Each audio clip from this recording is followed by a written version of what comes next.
Hello, this is Dan Holbrook, and welcome to the Distressed Real Estate Seminar. We're talking about the next housing boom. My name is Dan Holbrook. It's being presented by Short Sale Support. We're hoping right now that given the current status of the economy, and certainly of the real estate business, we in the real estate business are going to have to come up with some new solutions, what kind of solution you want to provide in the new economy. Because right now, the reality is if we don't change, we have a chance of becoming extinct. Okay, there's a nice little image there, and certainly that's a little bit of the problem that we have now. And you've heard it before, the old saying, well, who moved the cheese? And I'll tell you what we're going to be dealing with right now are significant survival skills, the old survival of the fittest, the Darwin's approach to evolution. And what we're going to see now, particularly of our don't understand the gravity or reality of the situation. You've got lenders that won't provide financing. You've got an economy that just can't seem to support a demand side to match the oversupply that we have in real estate. So what are we going to do? Truth is, we weren't trained for this.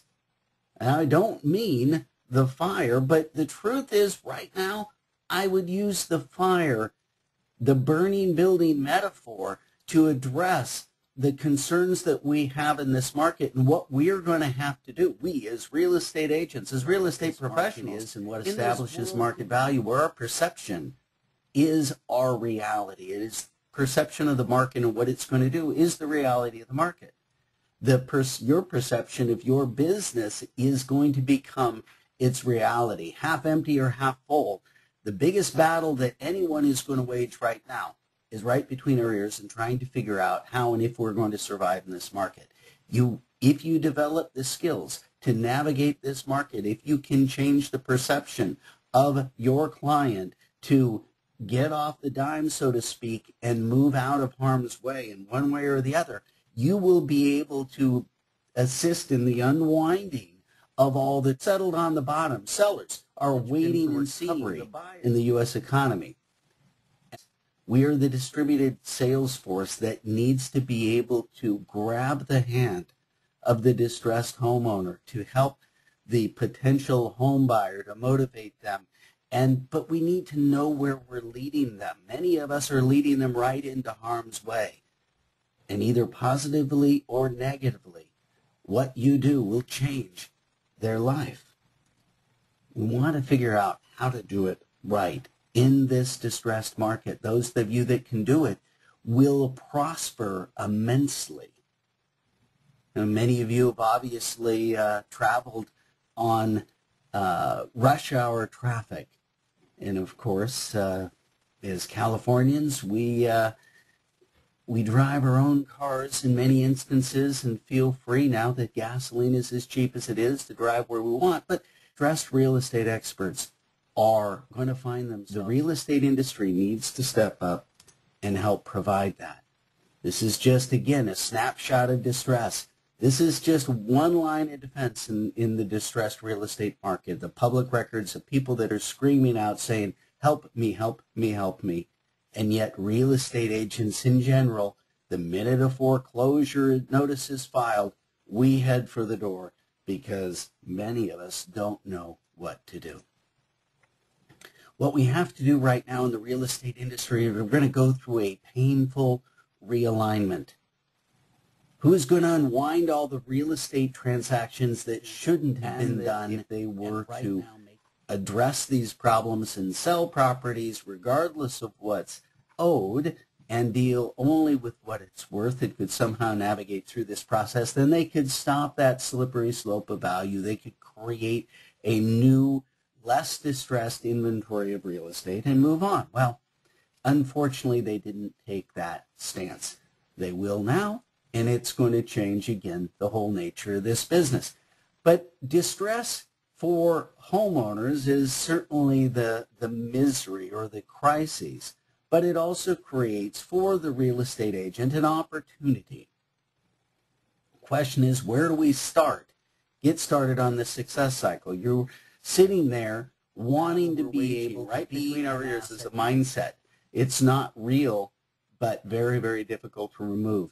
And this is where, in the distressed market, the biggest barrier we have are the fears, the attitudes, the stereotypical views. And this has to do when people don't understand either the foreclosure process or what happens when they don't make their mortgage payment, or what happens in whether they have a recourse or a non-recourse loan. And if the lender asks them to pay a note in order to accept the foreclosure or accept the short sale, there's a lot of misinformation out there, and the less information that you have, the less answers that you have, the less results you're going to generate. There are a lot of different moving parts in real estate. You got moving parts, the monthly payment. Is there appreciation? What other alternative investments could there be? What are the lifestyle benefits of doing it? How does that all come together into a solution to a potential problem? How do we, in the real estate industry, connect the dots between the life they have and this asset and where they want to be? This is a major vehicle that has been broken down on the side of the road. We need to be able to somehow get that going again. It will only happen, again, if we can increase our bandwidth of knowledge and information.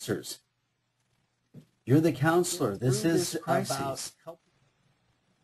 There's a Chinese ideogram that basically says that opportunity, or the symbol for crises rather, is a combination of crises and danger, or danger and opportunity. Right now, crises and opportunity walk hand in hand, particularly for the real estate agent. The short sale tide is certainly coming in. I've had more and more agents get frustrated with the process of negotiating short sales and the limited success. And again, the problem is this is not a skill set that we ever planned on.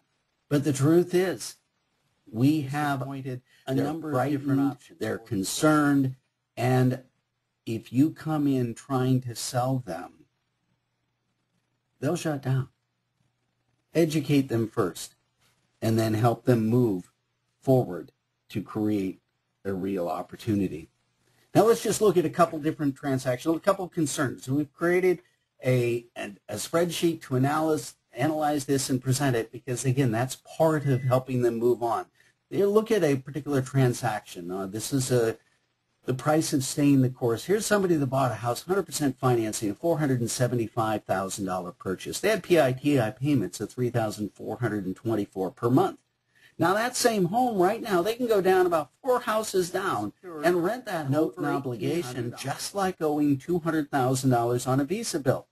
You know, 95% of homeowners don't understand that concept.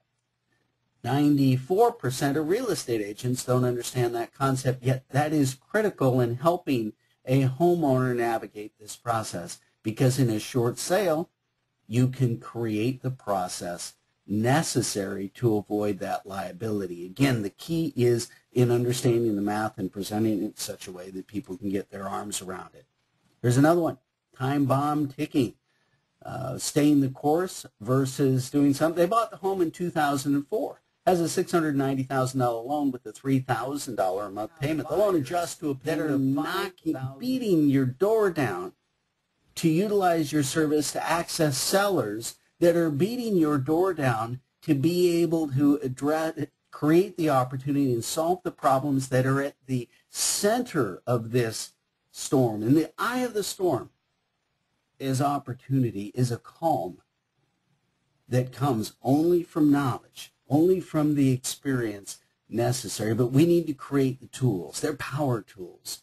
And we've done this. A couple things that, I provide a significant amount of education with the real estate community, both from paid seminars and also, more importantly, from short sales support. Short sales support is a lender negotiation, because we realize that this is a specific skill set where success and failure hinges upon a relationship, a demand, a desire.